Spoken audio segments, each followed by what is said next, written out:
ಚಾಮರಾಜನಗರದಲ್ಲಿ ಮೂವರ ಶೂಟೌಟ್ ಪ್ರಕರಣಕ್ಕೆ ಸಂಬಂಧಪಟ್ಟಂತೆ ಮೂವರ ಕುಟುಂಬಕ್ಕೆ ತಲಾ 15 ಲಕ್ಷ ಪರಿಹಾರ ವಿತರಣೆ ಮಾಡಲಾಗಿದೆ. ಪರಿಹಾರ ವಿತರಣೆ ಮಾಡಿದ್ದಾರೆ ಶಾಸಕ ಹನೂರು ಮಂಜುನಾಥ್ ಅವರು. ಪರಿಹಾರವನ್ನ ವಿತರಣೆ ಮಾಡಿದ್ದಾರೆ. ಅಂತೋಣಿ ಸ್ವಾಮಿ, ಪೀಟರ್ ಹಾಗೂ ಕುಮಾರ್ ಅವರ ಕುಟುಂಬಕ್ಕೆ ತಲಾ 15 ಲಕ್ಷ ಪರಿಹಾರ ಘೋಷಣೆ ಮಾಡಿದ್ದಾರೆ. ವಿತರಣೆ ಕೂಡ ಮಾಡಿದ್ದಾರೆ. ಸರ್ಕಾರದಿಂದ 5 ಲಕ್ಷ, ವೈಯಕ್ತಿಕವಾಗಿ 10 ಲಕ್ಷ ಪರಿಹಾರ ವಿತರಣೆ ಮಾಡಿದ್ದಾರೆ.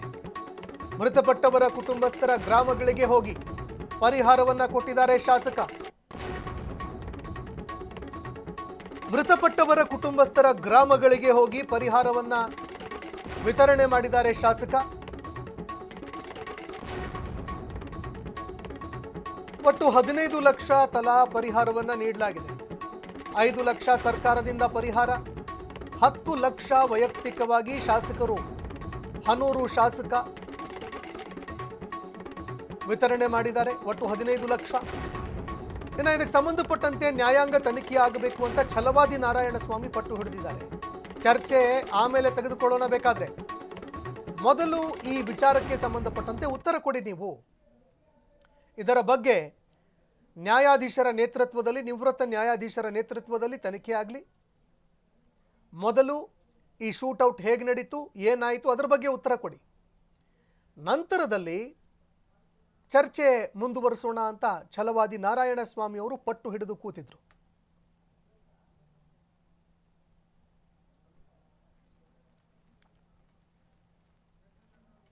ಇನ್ನು ಛಲವಾದಿ ನಾರಾಯಣಸ್ವಾಮಿ ಅವರು ಈ ವಿಚಾರಕ್ಕೆ ಸಂಬಂಧಪಟ್ಟಂತೆ ಅಧಿವೇಶನದಲ್ಲಿ ಮಾತನಾಡಿದ್ರು. ಅಧಿವೇಶನದಲ್ಲಿ ರಾಜ್ಯ ಸರ್ಕಾರದ ಮೇಲೆ ತೀವ್ರವಾಗಿ ಒತ್ತಡವನ್ನು ಹಾಕಿದ್ರು, ಒತ್ತಾಯ ಕೂಡ ಮಾಡಿದ್ರು ಉತ್ತರ ಕೊಡುವಂತೆ. ಗುಂಡೇಟಿಗೆ ಒಟ್ಟು 3 ಜನ ಬಲಿಯಾಗಿದ್ದಾರೆ.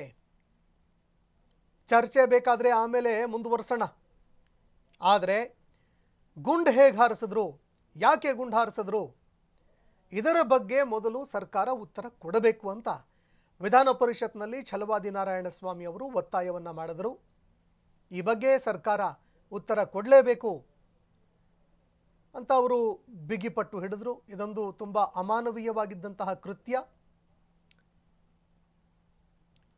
ಮೊದಲು ಸರ್ಕಾರ ಉತ್ತರ ಕೊಡಬೇಕು ಅಂತ ವಿಪಕ್ಷಗಳು ಪಟ್ಟನ್ನ ಹಿಡಿದ್ರು.